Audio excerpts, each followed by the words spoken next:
हर किसी को अलग अलग तरह के कपड़े पहनने का शौक होता है, किसी को वेस्टर्न तो किसी को इंडो वेस्टर्न। लेकिन हमारी सुनैना को देसी स्टाइल के कपड़े पहनने का शौक था, और उसमें भी खासकर पटियाला सूट। वो एक अमीर घर की लड़की थी, इसलिए हर रोज अलग अलग तरह के पटियाला सूट पहना करती थी। कॉलेज में सभी लड़के सुनैना के दीवाने थे, लेकिन वो दीवानी थी तो बस अचल की, जो कि बिहार के एक मिडिल क्लास परिवार का लड़का था। सुनैना और अचल फर्स्ट ईयर से ही एक दूसरे को पसंद करने लगे थे, और कॉलेज खत्म होने के बाद दोनों ने शादी कर ली। लेकिन शादी के बाद भी सुनैना ने पटियाला सूट पहनना नहीं छोड़ा। शादी के बाद भी वो साड़ी की जगह पटियाला सूट ही पहनती। एक रोज उसकी सास सरला उससे कहती है, ये क्या बहू, आज भी तूने ये पटियाला सूट पहन लिया, ऊपर से इसमें बाजू भी नहीं लगवाई। मुझे तो लगता है टेलर ने तेरा कपड़ा मार लिया और इतना सा सूट बना कर दे दिया। इसकी कुर्ती तो देख, ये तो शुरू होने से पहले ही खत्म हो जाती है। अरे ये कुर्ती कम और टॉप ज्यादा लग रहा है। तू तो मुझे उस मुए टेलर का नाम बता, मैं अभी जाकर उसकी गर्दन मरोड़ती हूँ। माँ जी, ये टॉप नहीं बल्कि शॉर्ट पटियाला है, जो मैंने बड़े डिजाइनर से बनवाया है, और ये साड़ी वाड़ी ना मुझसे तो नहीं पहनी जाती। बहू, तेरे इस पटियाला सूट से तो मैं परेशान ही हो गई हूँ। अपनी सगाई से लेकर रोके तक, मेहंदी हल्दी हर जगह तूने पटियाला ही पहना है। यहाँ तक कि अपनी मुंह दिखाई पर भी तूने पटियाला ही पहना। ना जाने मुझे कब तुझे साड़ी में देखने का मौका मिलेगा। तो इसमें बुराई ही क्या है? और आपको तो खुश होना चाहिए, आपको इतनी सुंदर और मॉडर्न बहू मिली है। और देखो तो ये पटियाला सूट क्या जचता है मुझ पर। उफ, इस पटियाला सूट वाली बहू को समझाना तो पत्थर पर सर मारने जैसा है। खैर, मुझे क्या, मैं तो चली अपने कमरे में आराम करने। अपनी बहू के आगे सरला भी हार मान जाती है और वो अपने कमरे में चली जाती है। तो वहीं सुनैना किचन में खाना बनाने की तैयारी पर लग जाती है। सुनैना की देखम देख अब आस पड़ोस की बहुएं भी अपने लिए पटियाला सूट बनवा कर पहनने लगती हैं, जिससे तंग आकर कुछ औरतें सरला के पास आती हैं। अरे सरला, तेरी बहू ने तो हमारी बहुओं को भी बिगाड़ दिया। उसे देख, अब तो हमारी बहुएं भी पटियाला सूट ही पहनती हैं। इसके अलावा वो और कुछ पहनना ही नहीं चाहती। मुझे तो लगता है मेरी बहू इस दिल्ली शहर को दूसरा पंजाब बनाकर छोड़ेगी। ऐसे ही दिन बीतते हैं। एक रोज सरला अपनी बहू से, सुनैना बहू, गांव से तेरे दादा ससुर जी का फोन आया था। उन्होंने तुम दोनों के लिए कोई पूजा रखी है और वो चाहते हैं कि हम सब उसमें जरूर आए। ठीक है मम्मी जी, फिर तो मैं आज ही अपने लिए शॉपिंग कर आती हूँ। 3 दिन बाद सुनैना अपने पति और सास के साथ गांव जाती है, जहां स्टेशन पर उतरते ही सुनैना को देख गांव के लड़कों का मुंह खुला का खुला रह जाता है, और वो सभी उसका पीछा करते करते उनके घर के बाहर तक आ जाते हैं। तभी सुनैना के दादा ससुर, जो कि घर के आंगन में बैठे हुक्का पी रहे थे, उनकी नजर उन लड़कों पर पड़ती है और वो उन लड़कों को डांटते हुए कहते हैं, क्या बात है, ये क्या जमघट लगा रखा है भाई? है? क्या तुमने कभी किसी सेहरी लड़की को नहीं देखा क्या? है?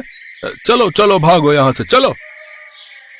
अरे लड़कियां तो बहुत देखी हैं, लेकिन ऐसे पटियाला सूट पहनने वाली नहीं देखी ना। अब जाते हो या उठाऊं लाठी? है? अरे अरे, चलो भागो यहाँ से, नहीं तो ये बुढ़ा हमें खामखा मार देगा। अरे चलो जल्दी। इसके बाद सुनैना की सास सरला साड़ी का पल्ला कर अपने सर पर रखकर अपने ससुर के पैर छूती है, जबकि सुनैना उनके पैर नहीं छूती और ना ही पल्ला करती है। ये देख सरला का ससुर उससे कहता है, सरला बहू, तेरे अंदर हमारे घर के तौर तरीके, पहनावा सब है, लेकिन ये सब गुण तू अपनी बहू को नहीं सिखा पाई। तभी तो अपनी सास को अपने से बड़े के पैर छूते देख भी उसे अक्ल नहीं आई। ऊपर से साड़ी की जगह ये क्या छोटा सा कुर्ता पहन कर आई है। देखो बहू, इस गांव में मेरी बड़ी इज्जत है और मैं नहीं चाहता कि इसकी वजह से वो मिट्टी में मिल जाए, समझी? माफ कीजिएगा ससुर जी, अगर आपको कुछ बुरा लगा हो तो। बुरा तो मुझे इसका ये पहनावा लग रहा है जो ये पहन के आई है। अरे शहरों में तो तुम जो मर्जी पहनो, लेकिन गांव में तो कम से कम साड़ी पहन कर आना चाहिए ना, वही हमारी संस्कृति है। लेकिन मुझे नहीं लगता तेरी ये बहू तेरे काबू में भी है। मुझे माफ करना ससुर जी, इसकी तरफ से मैं माफी मांगती हूँ। फिर सरला गुस्से में सुनैना से कहती है, देख बहू, मैंने आज तक तुझे कुछ भी पहनने से नहीं रोका, लेकिन अब कम से कम गांव में तो मेरी इज्जत रख लो और ये पटियाला सूट छोड़कर साड़ी पहन लो, और जब तक यहाँ हो तब तक कम से कम साड़ी ही पहनना। सुनैना को अपनी गलती का एहसास होता है और वो माफी मांगती हुई कहती है, मुझे माफ कर दीजिए माँ जी, आज मेरी वजह से आपको कितना सुनना पड़ा।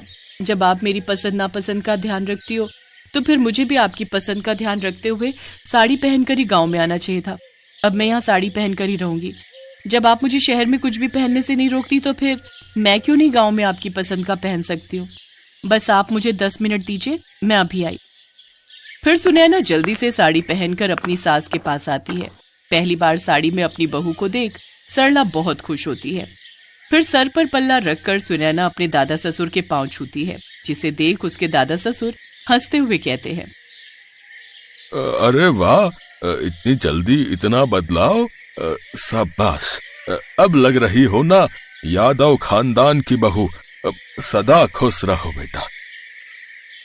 इस तरह सुनैना अपने पटियाला सूट से साड़ी पर आ जाती है। अपनी सास की बात का मान रखते हुए वो अपने दादा ससुर की इज्जत भी बचा लेती है और जब तक गांव में रहती है साड़ी ही पहनती है। उसमें ये बदलाव देख उसकी सास और पति भी बहुत खुश थे।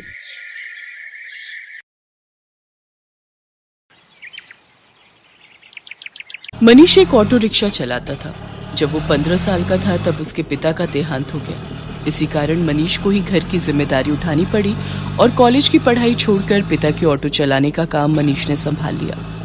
मनीष की बड़ी बहन सुलेखा की शादी में जो उसके पिता ने कर्जा लिया था, उसे उतारने के लिए मनीष ने अपना घर भी बेच दिया और माँ के साथ किराए के घर में रहने लगा। मनीष की बड़ी बहन अपने ससुराल में खुश है। इस बात की उसे बहुत तसल्ली है। माँ, सुलेखा दीदी का मेरे मोबाइल पर फोन आया है, तुम बात कर लो, फिर मैं ऑटो लेकर काम पर निकलता हूँ। हेलो सुलेखा दीदी, ये लो माँ से बात करो। हाँ बेटी, अपना ध्यान रखा कर, खूब खाया पिया कर, इससे बच्चे की सेहत पर अच्छा असर होगा। अब बस यही इच्छा है कि जल्दी से मैं नानी बन जाऊं और मनीष मामा। हाँ वो तो है, अब मामी कहलवाने वाली बस आ जाए तो मैं सुकून से तीर्थ यात्रा पर निकल जाऊंगी। नहीं, अपने नाती पोतों को खिलाकर ही तीर्थ यात्रा पर जाऊंगी। माँ, बस मनीष के लिए अच्छी सी लड़की ढूंढ लो जो घर संभाल ले। माँ, मुझे देर हो रही है, बाद में बात कर लेना। अच्छा सुलेखा, मैं तेरे से बाद में बात करती हूँ, मनीष को देर हो रही है। मनीष ऑटो लेकर काम पर निकलता है। उसे पहले ही बहुत देर हो चुकी थी, पर रास्ते में जाम भी बहुत था। वो सवारी का इंतजार कर रहा था, तभी उसका एक साथी जो उसकी तरह ऑटो चलाता था, वो किसी लड़की से झगड़ रहा था। अरे देखिए मैडम, ऐसा थोड़ी होता है? जब आपने मुझे यहाँ छोड़ने के लिए पैसे तय किए हैं तो चुपचाप मेरे पैसे दे दो ना। भैया, मैंने आपको बोला ना, मेरा पर्स रास्ते में कहीं गिर गया। मेरा मोबाइल फोन भी उसी में है और सारे पैसे भी। मेरा पर्स कहीं नहीं मिला। मैं तुम्हें बोल रही हूँ ना, मुझे अपना नंबर दे दो, मैं तुम्हारे नंबर पर पैसे भेज दूंगी। अभी मुझे देर हो रही है, मुझे सामने होटल में एक फंक्शन में पहुंचना है। अब क्या हुआ निरंजन, लड़ क्यों रहे हो सुबह सुबह? अरे देखना यार, सुबह सुबह पहली सवारी मिली और वो भी मुझे पैसे देने के लिए मना कर रही है। इन मैडम का पर्स कहीं खो गया है और मुझसे कह रही है कि पैसे बाद में देंगी। अरे ऐसे थोड़ी होता है भाई। कोई बात नहीं निरंजन, कभी कभी किसी की परेशानी को भी समझना चाहिए। एक काम कर, तेरे कितने पैसे बने मैं दे देता हूँ, ये मैडम मुझे बाद में दे देंगी। मनीष निरंजन को ऑटो के 200 रुपए दे देता है। Thank you so much. मेरा नाम अर्चना है, आप मुझे अपना नंबर दे दो, मैं आपके नंबर पर ऑनलाइन पेमेंट भेज दूंगी। बाकी अगर मुझे देर ना होती तो मैं आपको अभी पैसे दे देती। अब कोई बात नहीं मैम, ये लीजिए मेरा नंबर। अर्चना नाम की वो लड़की मनीष का मोबाइल नंबर ले लेती है और अगले दिन मनीष के मोबाइल पर पैसे ट्रांसफर कर देती है। आपके पैसे मैंने अकाउंट में भेज दिए हैं, आप चेक कर लीजिए। और कल के लिए एक बार फिर से थैंक यू, आपने अनजान होकर भी मेरी मदद की। अर्चना और मनीष बात करने लगते हैं। अर्चना को मनीष से बात करना बहुत अच्छा लग रहा था।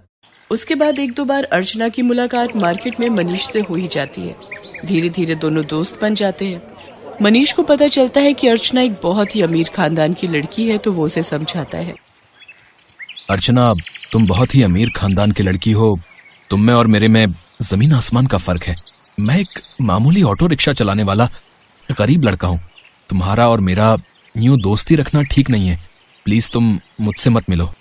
तुम ना मिलने की बात कर रहे हो, पर आज तो मैं तुम्हें अपने प्यार का इजहार करने आई थी।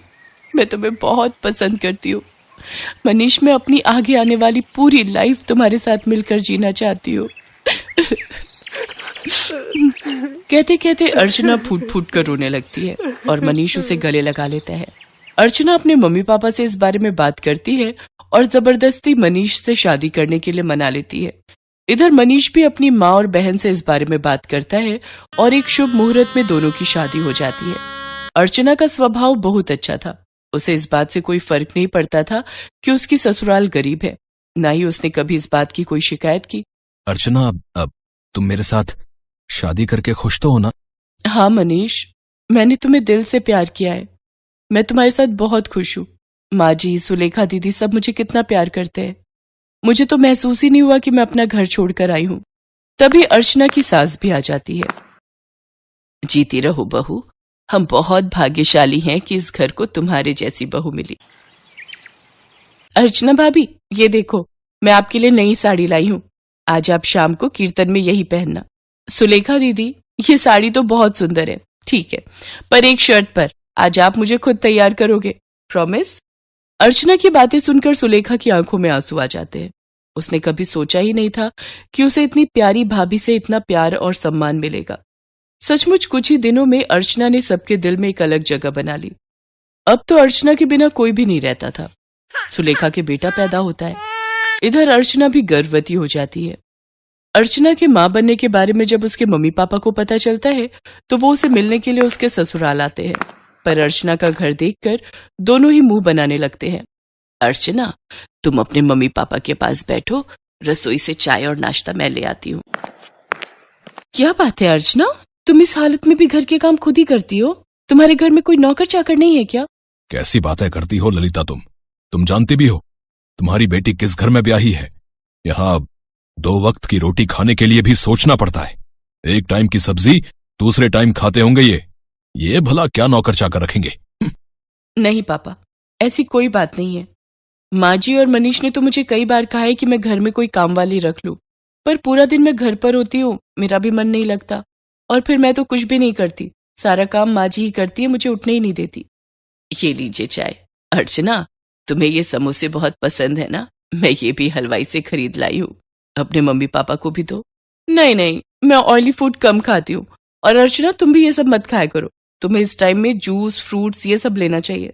बहन जी, आप तो समझदार हैं, ये समोसे वगैरह ये सब बहुत नुकसानदायक है। मम्मी, आप मेरी टेंशन मत लो, माँ जी मेरा पूरा ख्याल रखती है। वो मुझे समय पर जूस, फ्रूट, दूध, दही, सब्जियां और सब कुछ खाने के लिए देती है। तभी अर्चना की ननद सुलेखा भी आ जाती है। अर्चना भाभी, मैंने डॉक्टर से अपॉइंटमेंट ले लिया है। कल सुबह 11 बजे आपको मेरे साथ चलना है, तो आपका चेकअप हो जाएगा और बाकी जो इंजेक्शन वगैरह।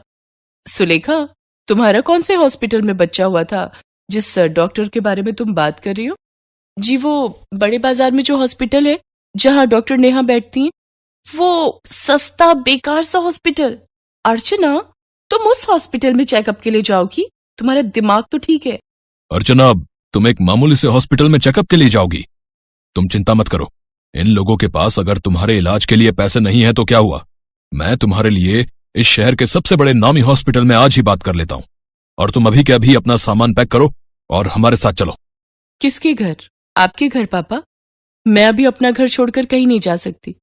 मुझे डॉक्टर नेहा, जो कि एक बहुत बड़ी और समझदार डॉक्टर है, उन्होंने सुलेखा दीदी की नॉर्मल डिलीवरी की है। उन्होंने मुझे पूरा रेस्ट करने के लिए बोला है। और शायद आपने ठीक से सुना नहीं, मुझे कल सुलेखा दीदी के साथ डॉक्टर के पास जाना है। आप थोड़ी देर और बैठेंगे या जा रहे हैं? क्योंकि अभी ना मनीष आने वाले हैं। वो शहर में एक नया रेस्टोरेंट खुला है, वहां पर मेरी फेवरेट आइसक्रीम मिलती है, तो आज मेरा वो खाने का प्लान है। तो हम सब डिनर के लिए जाने वाले हैं।